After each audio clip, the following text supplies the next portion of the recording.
Assalamualaikum warahmatullahi wabarakatuh. Kami dari kelompok 9 akan mempresentasikan tentang akuntansi investasi efek syariah pada mata kuliah teori akuntansi yang diampu oleh Bapak Dr. Slamet Haryono MSI. Adapun anggota kelompok kami yaitu yang pertama saya sendiri Rika Fermadan Nelson dengan NIM 10, Wafik Ayu Aziza dengan NIM 15, dan Nurul Nur Azizah dengan NIM 81. Sebelum membahas lebih lanjut, perlu diketahui bahwa tujuan utama dari bab ini adalah untuk menguji isu-isu peraturan akuntansi kontemporer pada investasi di sekuritas syariah terutama obligasi atau sukuk dan saham. Investasi pada obligasi syariah atau sukuk dan saham menimbulkan sejumlah masalah akuntansi dan pelaporan yang berkaitan dengan pengakuan, pengukuran, dan pengungkapan. Kebutuhan akuntansi Islam yang berhubungan dengan instrumen keuangan Islam telah mendorong AAOIV baru-baru ini untuk memperkenalkan FAS 17 tentang investasi dalam sekuritas. Latar belakang AAOIV FAS 17. AAOIV FAS 17 berlaku untuk investasi lembaga baik dalam bentuk dana investasi langsung atau portofolio investasi dalam sukuk atau obligasi syariah, saham, dan real estate. Oleh karena itu, pembahasan mengenai standar ini perlu dilakukan terutama bagi institusi yang memiliki investasi pada instrumen pasar modal syariah. AAOIV FAS 17 mengklasifikasikan obligasi syariah atau sukuk setidaknya menjadi 4 jenis, yaitu yang pertama sukuk mudhorobah atau mukorodah. Ini adalah investasi dalam sukuk yang mewakili kepemilikan unit dengan nilai yang sama dalam ekuitas mudhorobah dan terdaftar atas nama pemegang atas dasar kepemilikan saham yang tidak terbagi dalam ekuitas mudhorobah dan pengembaliannya sesuai dengan persentase kepemilikan saham. Pemilik sukuk tersebut adalah Rob Almal atau penyedia modal. Yang kedua, sukuk musyarakah. Ini adalah investasi dalam sukuk yang mewakili kepemilikan ekuitas musyarakah. Tidak berbeda dengan sukuk mudhorobah, kecuali dalam penyelenggaraan hubungan antara pihak yang mengeluarkan sukuk membentuk panitia dari pemegang sukuk yang dapat dijadikan acuan dalam pengambilan keputusan investasi. Yang ketiga, sukuk ijaroh. Ini adalah sukuk yang mewakili kepemilikan saham yang sama dalam real estate yang disewa atau penggunaan manfaat dari real estate. Sukuk ini memberi pemiliknya hak untuk memiliki real estate, menerima sewa dan melepaskan sukuk mereka dengan cara yang tidak mempengaruhi hak penyewa yaitu dapat diperdagangkan. Pemegang sukuk tersebut menanggung semua biaya pemeliharaan dan kerusakan real estate. Dan yang terakhir, sukuk salam atau istisna. Ini adalah sukuk yang mewakili penjualan komoditas berdasarkan pengiriman yang ditangguhkan dengan pembayaran segera. Komoditas yang ditangguhkan merupakan utang dalam bentuk barang terhadap pemasok, karena mengacu pada komoditas yang diterima berdasarkan deskripsi penjual. Sukuk istisna mirip dengan sukuk salam, kecuali diperbolehkan menunda pembayaran dalam transaksi istisna tetapi tidak dalam salam. Baik dalam salam maupun istisna, pokok masalah penjualan adalah kewajiban bagi pembuat atau pembangun dalam hal istisna dan penjual dalam hal salam. Oleh karena itu, kedua instrumen tidak dapat dijual atau diperdagangkan sebelum tanggal jatuh temponya jika pembeli atau penjual komoditas mengeluarkannya. Oleh karena itu, sukuk ini diperlakukan sebagai investasi yang dimiliki hingga jatuh tempo.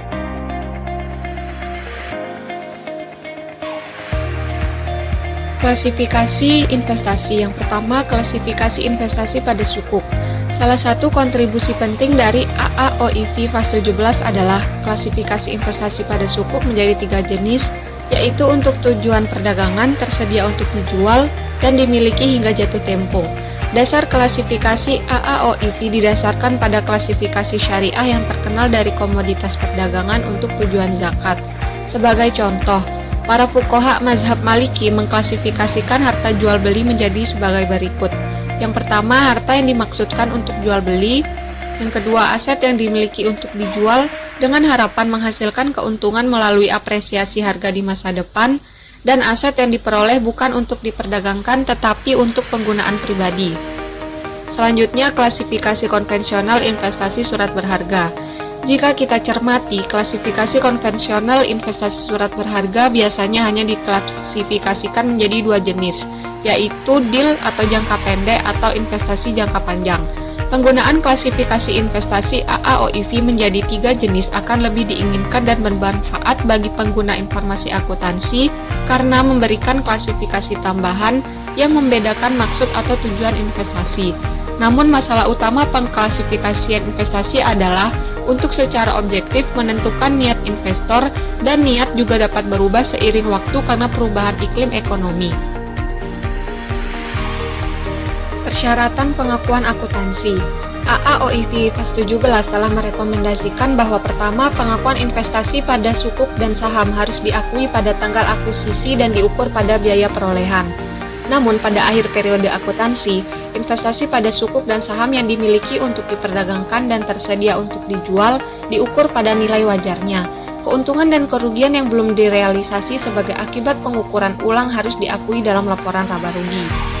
Yang kedua, pendapatan yang terkait dengan pemegang rekening investasi ekuitas tidak terbatas harus dipertimbangkan. Hal ini dianggap penting karena tidak adanya perlakuan dan pengungkapan yang tepat atas transaksi bagi hasil, dan distribusi ini dapat menimbulkan kebingungan mengenai metode, rasio, dan proses pencairan keuntungan yang telah dilakukan.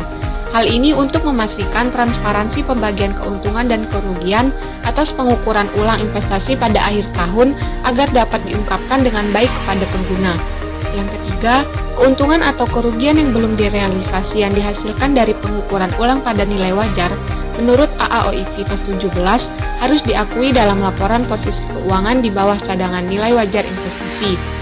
Akun cadangan ini akan mencerminkan keuntungan atau kerugian bersih pada akhir tahun. Standar ini juga membuat ketentuan bahwa jika institusi memiliki cadangan yang dibuat dengan alokasi keuntungan periode keuangan sebelumnya untuk memenuhi risiko investasi masa depan, direkomendasikan bahwa kerugian yang belum direalisasi akibat pengukuran kembali investasi pada nilai wajar harus dikurangkan dari cadangan ini. Nah, di sini kita memiliki contoh soal di mana Bank Syariah A berinvestasi dalam sekuritas di perusahaan A, B, dan C yang mana sama-sama saham biasa. Di perusahaan A, tanggal akuisisi yaitu pada tanggal 1 Februari 2006, harga akuisisinya Rp2, jumlah sahamnya 700.000 unit, dan harga penawaran per sahamnya pada tanggal 30 Juni 2009 yaitu sebesar Rp1,5. Sedangkan pada perusahaan B, tanggal akuisisinya yaitu 20 Mei 2008 dan harga per sahamnya itu Rp15 dan jumlah sahamnya yaitu 1 juta unit. Sedangkan harga penawaran per saham pada tanggal 30 Juni 2009 yaitu Rp18. Sedangkan pada perusahaan C itu tanggal akuisisinya itu pada tanggal 1 Januari tahun 2000 dan harga akuisisi per sahamnya itu Rp1 dan jumlah sahamnya 500.000 unit. Juga harga penawaran per saham pada tanggal 30 Juni 2009 yaitu sebesar Rp2. Nah, di sini kita memiliki contoh soal di mana Bank Syariah A berinvestasi dalam sekuritas di perusahaan A, B, dan C yang mana sama-sama saham biasa. Di perusahaan A, tanggal akuisisi yaitu pada tanggal 1 Februari 2006, harga akuisisinya Rp2, jumlah sahamnya 700.000 unit, dan harga penawaran per sahamnya pada tanggal 30 Juni 2009 yaitu sebesar Rp1,5. Sedangkan pada perusahaan B, tanggal akuisisinya yaitu 20 Mei 2008 dan harga per sahamnya itu Rp15 dan jumlah sahamnya yaitu 1 juta unit. Sedangkan harga penawaran per saham pada tanggal 30 Juni 2009 yaitu Rp18. Sedangkan pada perusahaan C itu tanggal akuisisinya itu pada tanggal 1 Januari tahun 2000 dan harga akuisisi per sahamnya itu Rp1 dan jumlah sahamnya 500.000 unit. Juga harga penawaran per saham pada tanggal 30 Juni 2009 yaitu. Selain ketiga perusahaan tersebut, Bank Syariah A juga ternyata berinvestasi pada suku. Nah, di perusahaan D itu ada suku mudharabah, perusahaan B bentuknya suku istisna, dan perusahaan E, maaf ini typo, yaitu suku ijaroh. Yang dimana pada perusahaan D tanggal akuisisinya itu 1 Februari 2006 dengan harga akuisisi per sahamnya yaitu Rp20 dan jumlah sahamnya sebanyak 1.500.000 unit dan tanggal jatuh tempo sahamnya yaitu 1 Januari 2010. Dan sedangkan perusahaan B tanggal akuisisinya 1 Juli tahun 2000, di mana harga akuisisi per sahamnya yaitu Rp15, jumlah sahamnya 1 juta unit, dan tanggal jatuh temponya yaitu tanggal 30 Juni 2019. Sedangkan perusahaan E yaitu suku Ijaro tadi dengan tanggal akuisisi 11 September 2005, harga akuisisi per unitnya yaitu Rp1 dan jumlah sahamnya 500.000 unit, dan tanggal jatuh temponya tanggal 11 September tahun 2020. Nah, selanjutnya kita disuruh membuat jurnal di mana menurut saham dan suku aturan dari AOI Vipas 17 pada 30 Juni 2009 kita dapatkan pada saham perusahaan A pada tanggal 1 Februari 2006, di mana investasi di sekuritas itu sebesar Rp1.400.000 dan kasnya dikredit sebesar Rp1.400.000, di mana pada saat terjadinya investasi di saham perusahaan A.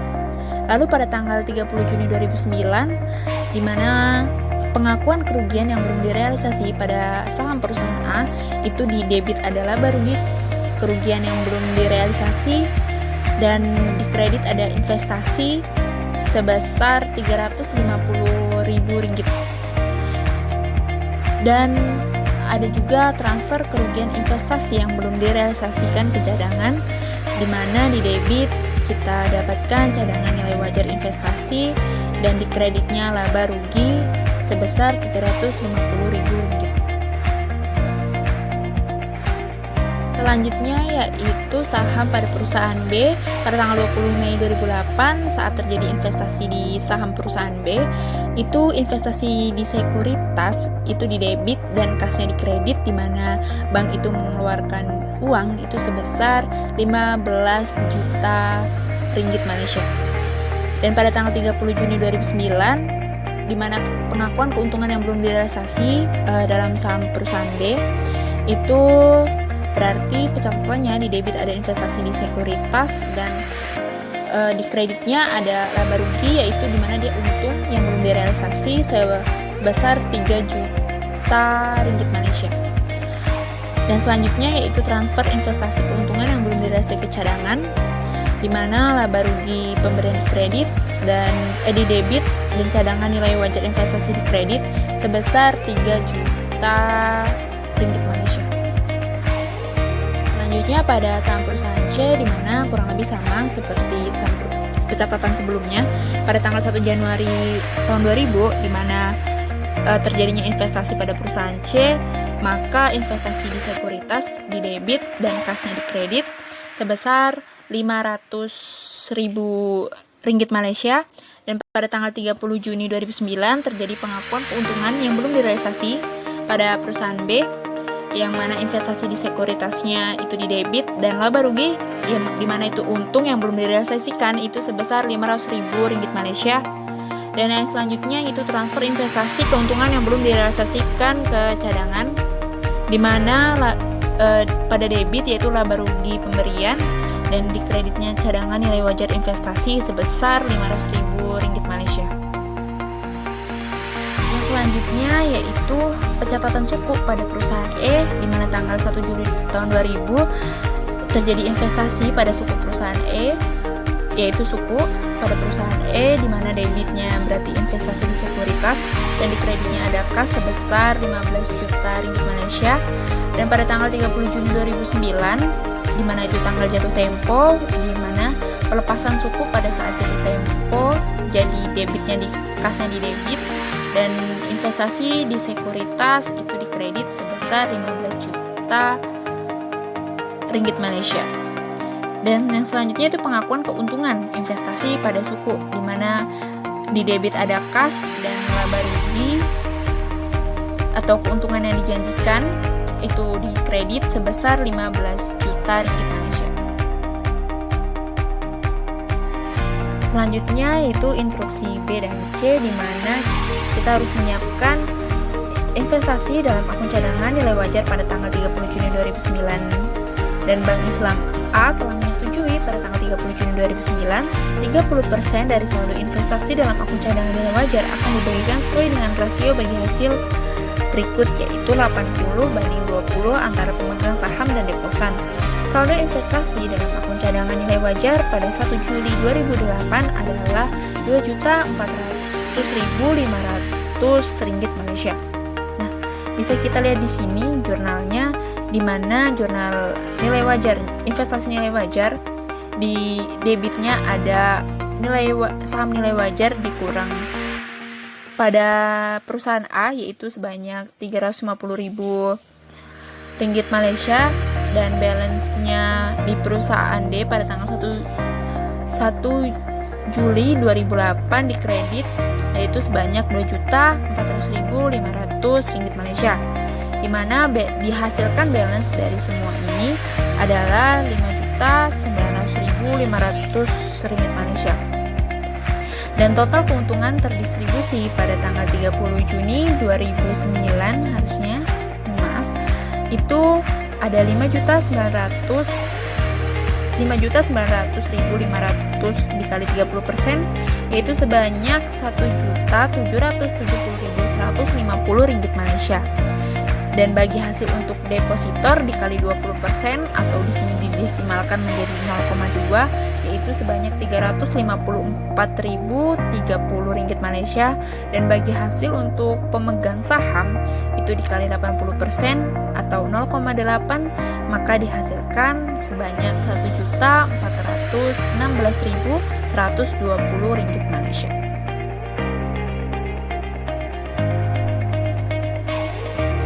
Selanjutnya adalah masalah pengukuran akuntansi. Masalah pengukuran akuntansi yang pertama, dalam hal sukuk dimiliki hingga jatuh tempo perlu diukur berdasarkan biaya historis, kecuali jika terjadi penurunan nilai dalam nilai itu harus diukur pada nilai wajar. Perbedaan nilai kemudian perlu diungkapkan dalam pernyataan catatan atas laporan keuangan. Yang kedua, untuk sekuritas yang dimiliki untuk diperdagangkan dan tersedia untuk dijual, AAOIV FAS 17 merekomendasikan pengukuran berdasarkan nilai wajar.